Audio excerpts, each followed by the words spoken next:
Bonjour, Catherine Gosselin-Lavoie. Je suis professeure à l'Université de Montréal, accompagnée de Marie Lamotte-Sanson, CP au CSSMB, et de Amel Boudina, qui est la représentante de Biblius, qui vous expliquera tout à l'heure de quoi il en relève. Donc, aujourd'hui, on vous présente dans un premier temps un projet de recherche qui a été mené à l'éducation préscolaire, qui était mené par Françoise Armand, à l'époque, qui est maintenant professeur émérite retraité.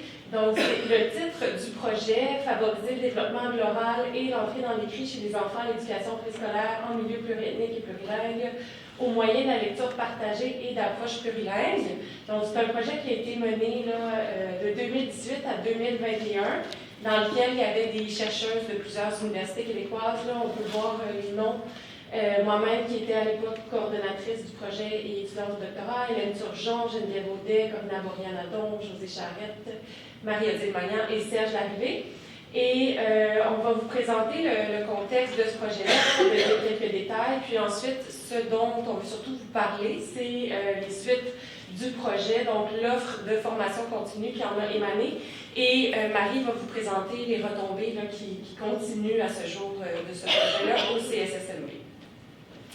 Donc, le contexte et les fondements du projet, on en a parlé un peu tout à l'heure, mais au Québec, et surtout en milieu montréalais, c'est près de 50% des élèves qui ont ni français ni l'anglais comme langue maternelle là, dans tous les niveaux. Et évidemment, ça se répercute au préscolaire et les enseignantes ne se sentent pas nécessairement outillées pour intervenir, pour soutenir le développement engagé de ces enfants qui développent simultanément plusieurs langues. Donc, un des fondements du projet, c'était vraiment de partir du déjà là des enfants, donc de prendre appui sur l'ensemble des ressources de leur répertoire linguistique pour soutenir le développement langagier. Et c'est un projet aussi au cœur duquel il y avait la lecture partagée d'albums de littérature jeunesse et les approches plurilingues, donc ce qui a mené à la lecture d'albums de littérature jeunesse plurilingue. Et la collaboration école-famille était aussi au cœur du projet, donc les albums étaient exploités en classe de façon plurilingue, mais les parents avaient également accès à la plateforme en milieu familial. Donc, pour vous donner juste un aperçu là, des grandes étapes du projet, à l'an 1, on a conçu la plateforme des albums plurilingues et l'Odile, qui, je vais l'expliquer un peu plus tout à l'heure, qui est une plateforme qui regroupe des albums plurilingues. Et il y a aussi eu des journées de rencontres et de co-construction avec les enseignantes, avec les CP, avec les partenaires du projet. J'ai oublié de tout présenter au début, mais il y avait des CP de 4 centres de services scolaires de la région du Grand Montréal. Et dans les partenaires, il y avait une école montréalaise pour tous, il y avait aussi les bibliothèques de la ville de Montréal et l'organisme communautaire J'apprends avec mon enfant. Donc, à la première journée de rencontre, ça a été vraiment l'occasion de présenter les fondements du projet aux enseignantes, mais aussi de leur parler des fondements. Donc, on s'est basé sur le triangle et l'Odile, qui sont en fait des fondements qu'on utilise beaucoup dans le projet l'Odile, donc pour soutenir le développement engagé en milieu pluriethnique et plurilingue. Donc, l'importance de soutenir le développement du vocabulaire chez les enfants, de favoriser les interactions orales, parce que c'est en parlant une langue qu'on la développe, et de destiner le bagage linguistique et culturel des enfants. Donc, on a parlé de ça avec les enseignantes. Hélène Turgeon leur a parlé aussi du dispositif de lecture indiciaire, qui est un type de lecture interactive qui vise à soutenir les enfants à formuler des hypothèses, les justifier et les valider à l'aide des illustrations, des indices qu'on peut retrouver aussi dans le texte. On leur a aussi proposé des façons d'animer des albums plurilingues, donc des exemples concrets. Et pendant la deuxième année, on a eu 2 journées de co-construction avec les enseignantes où on a développé du matériel pédagogique pour continuer les animations autour des albums plurilingues et l'Odile. Donc, des activités qui prenaient appui sur les fondements du triangle et l'Odile. Je vais vous montrer quelques exemples tout à l'heure.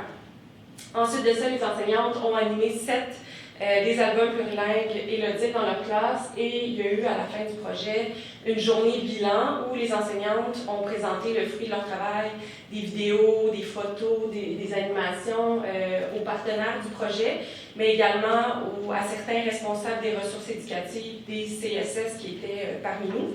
Les éditeurs aussi, les 400 coups à courte échelle qui ont participé au projet des albums plurilingues et l'Odile étaient là également. Donc, une très belle journée.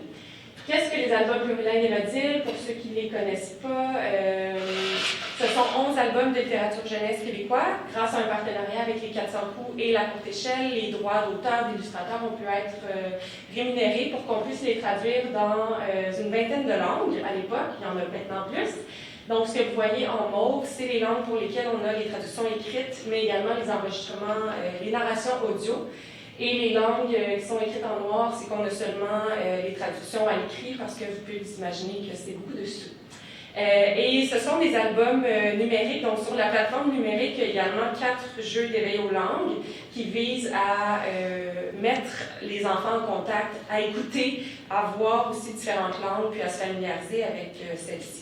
Je dois remercier aussi la Direction de l'intégration linguistique et de l'éducation interculturelle du MEC pour le financement de la plateforme qui n'a pas émané du financement du FRQ, mais vraiment du MEC. Ces albums sont accessibles là, maintenant sur la plateforme Biblius, donc à tous les enseignants, tous les usagers du système scolaire québécois. Et Amel va vous en parler un petit peu plus. Bonjour, mon nom est Amel, je suis la coordonnatrice du projet Biblius et je vais vous montrer rapidement, pour ceux qui ont accès au portail Mosaïque, qui sont dans le milieu public et même certaines écoles privées, comment en fait, à quoi ressemble Biblius et comment accéder aux albums. Il y a, dépendamment, ce que vous voyez présentement, c'est l'interface des enseignants. Donc, un enseignant qui se connecte voit cela. Il a de différents avec un élève lecture au programme.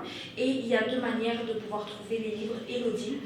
Si le bibliothécaire responsable de Biblius de votre CSS a créé une sélection thématique, vous pouvez venir cliquer ici sur sélection et chercher la sélection thématique des livres Élodie, généralement qui va s'appeler Album plurilingue Élodie. Et vous pouvez cliquer dessus.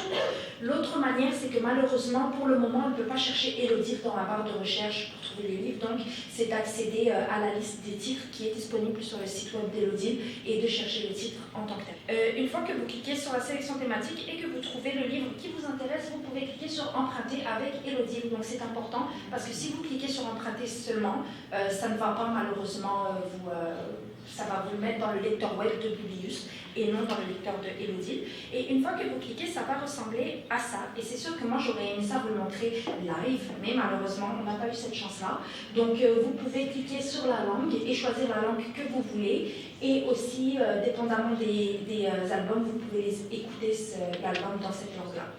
Donc c'est ça. Puis en haut, vous voyez, il y a jeu et il y a fiche, comme tu as parlé des jeux et des fiches, donc c'est ça dont Catherine vous en a parlé. Donc voilà pour Biblius. Donc vous voyez que la langue s'affiche dans le bas de l'écran. Ici, on a l'exemple pour l'arabe.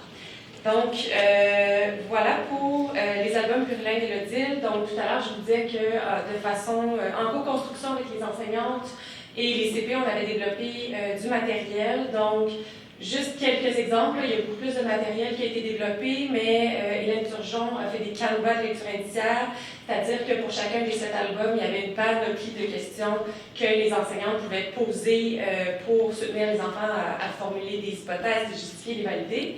Également, on a proposé des murs de mots, donc on avait sélectionné des mots de vocabulaire pour chacun des albums, autour desquels on faisait différents jeux. Donc on s'est familiarisé aussi avec le mur de mots avec les enseignantes. Il y avait aussi des activités qui visaient à poursuivre les interactions orales en lien avec les albums après la lecture. Par exemple, pour l'album Un berger dans le vent, on voit qu'il y a une gradation dans les émotions du personnage, qui est au départ neutre, ensuite inquiet et ensuite horrifié. Donc, on découpait les petites cartes là, où on présente plusieurs situations. L'enfant devait dire, par exemple, moi, quand je vais avoir un vaccin, je suis neutre parce que je me sens vraiment grand ou grande, ou au contraire, je suis horrifiée. Donc, c'est pour les amener à discuter en partant de leur réalité. Donc, pour favoriser les interactions orales. Les suites du projet, donc une fois que le projet s'est terminé, mais on voulait que ça perdure parce que ça a été beaucoup de temps, beaucoup de travail, développer les albums plurilingues Élodie, on avait plein de matériel pédagogique. Donc, on a proposé des offres de formation continue.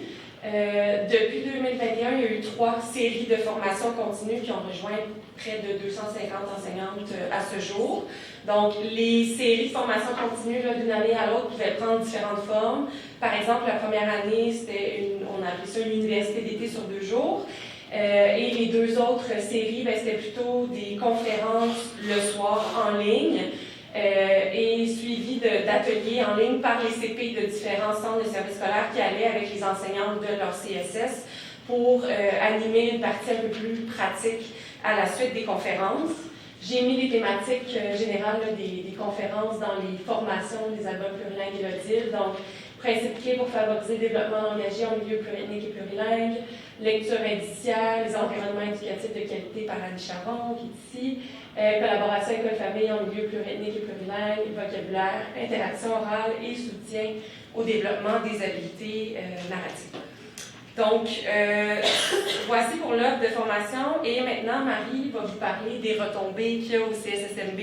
Et ce qui est génial, c'est qu'au départ, c'était une autre CP du CSSMB qui était dans le projet, mais il continue vraiment de vivre ce projet-là, notamment grâce aux actions posées par Marie.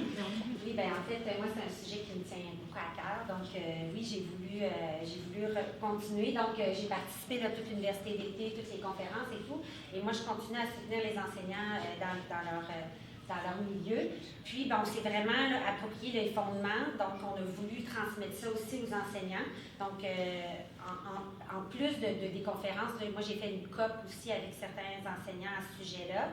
Et cette année, on offre une formation qui s'appelle langage de l'oral à l'écrit dans un contexte plurilingue et pluriethnique. Et c'est vraiment basé sur le triangle de Françoise Armand et Catherine. Là.